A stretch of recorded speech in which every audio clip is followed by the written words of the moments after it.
What's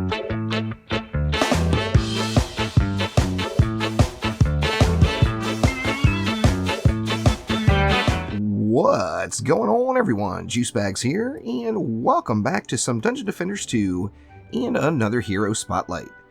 This Spotlight is current through the Power of the Ancients update and was recorded in February 2018, so we are about to talk about the slimes, and you've got lots of options here, so get ready for it.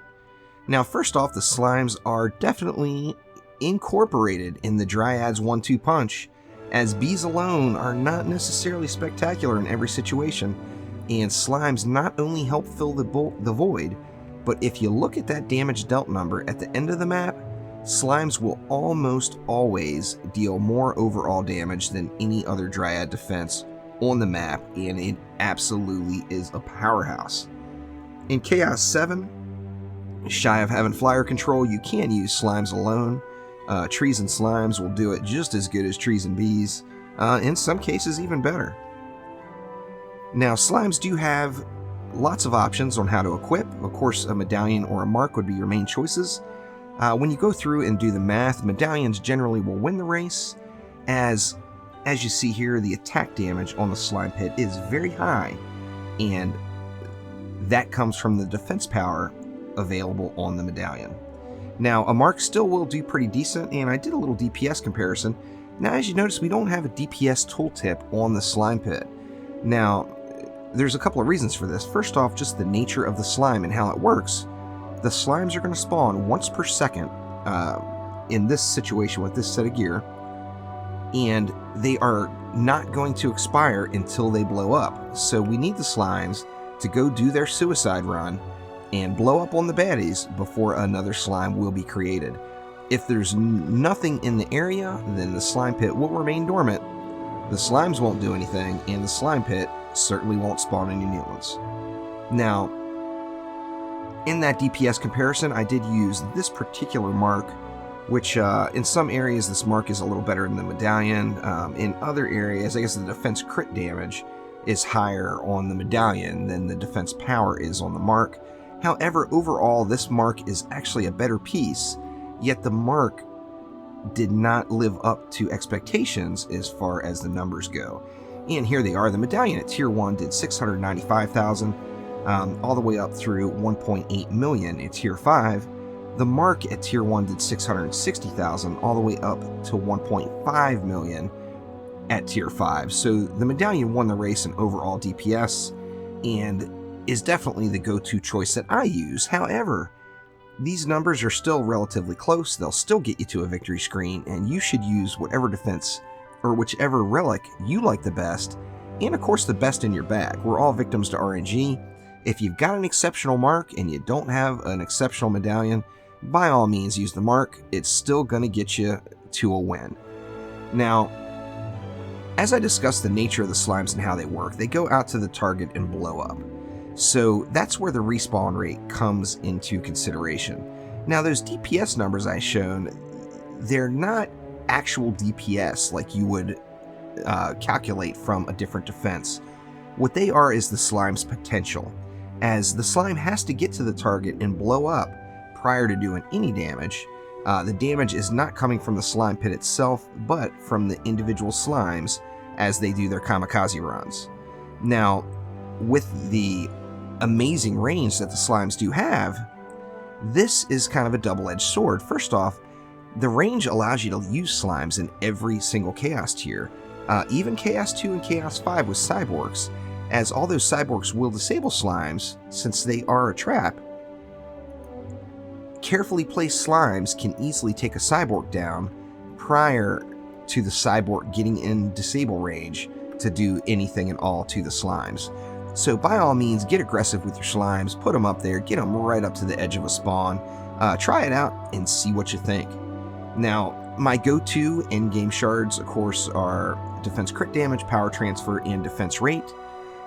This is one of the few opportunities where you can still use defense rate in endgame gear, and you're going to get maximum benefit out of it. With this particular medallion, I'm getting the spawn rate down to the cap, which is once per second.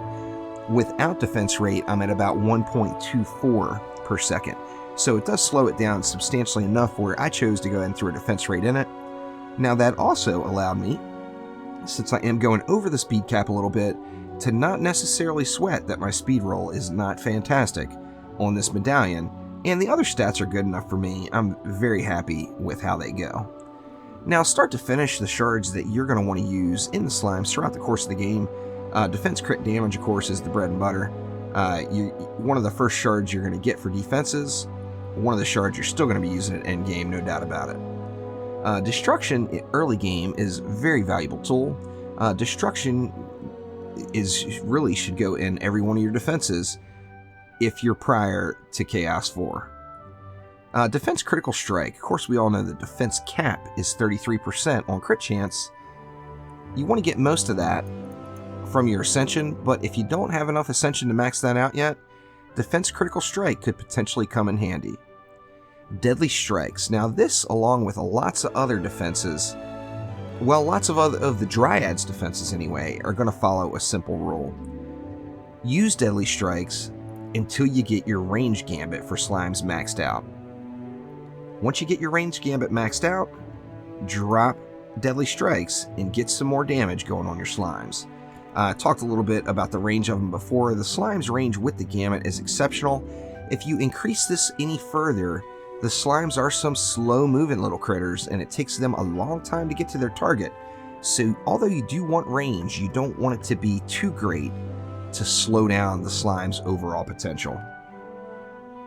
Now, power transfer, once again, gots to get you lots of these, as power transfer is the stuff. You're going to want a bunch of them in endgame. Defense rate. I mentioned it earlier, one of the few chances in endgame you can actually use it, and defense rate is still best in slot in the slimes in every situation I personally have checked. Then you got Vampiric Empowerment. If you do have a really high defense health substat roll, by all means try out Vamp and see if you get better numbers overall than defense crit damage. Now remember, once again, don't just look at the crit damage, don't just look at the attack damage. The only way to really calculate what a slime is going to do is to figure out the potential. So we know the potential is once per second, it's going to do 231,000 damage. Now, of course, we do start off with 3 slimes, so we're going to get triple that right up front on the first hit. After that, the regular attacks are going to do 231,000 per second, and then their crit chance has got a 30% chance to go off once per second, and it's going to add in 1.58 million. So overall, the slimes are very, very beastly and definitely a go-to defense, particularly if you want to use the Dryad. Now, as with the bees, you're in your best interest to play the Dryad actively. When you're in corrupt form, the slimes, as they explode, they're going to oil targets, which is going to be a huge, huge help in onslaught mode. In addition to that, the slimes are going to do increased damage. So you're going to get slightly more damage and an oil out of staying corrupt. Now, of course, the Dryad Wombo combo of bees and slimes, you're going to want to stay corrupt anyway, and it's going to benefit both of those defenses. So if you're using the Dryad defenses, by all means, play the Dryad, stay corrupt, and get it done. Taking a look at the Dryad's Ascension, as with any other defense, when you very first start, the very first thing you're going to want to do is max out your defense crit chance. Get your defense crit chance in order very, very quickly. Now, after defense crit chance on the utility category, so you'd be at 60 Ascension, you're going to want to go down and start working on that range gambit and get that maxed out as quick as you can. Now, after the range gambit, the only other thing that's going to matter for you is defense crit damage. And we all know that that scales remarkably on the slimes. Now, as with a lot of defenses in the defense category, if you're using the Dryad to build multiple defenses, then by all means go defense speed first, and you're going to get a small benefit to each one of your defenses. If you are only using it for just slimes and you have separate Dryads for each defense, then you can skip this defense speed and just go right into the slime pit damage as far as you can get it. That will do it for now. If you have any questions or comments about the Dryad and slimes, please leave them down below.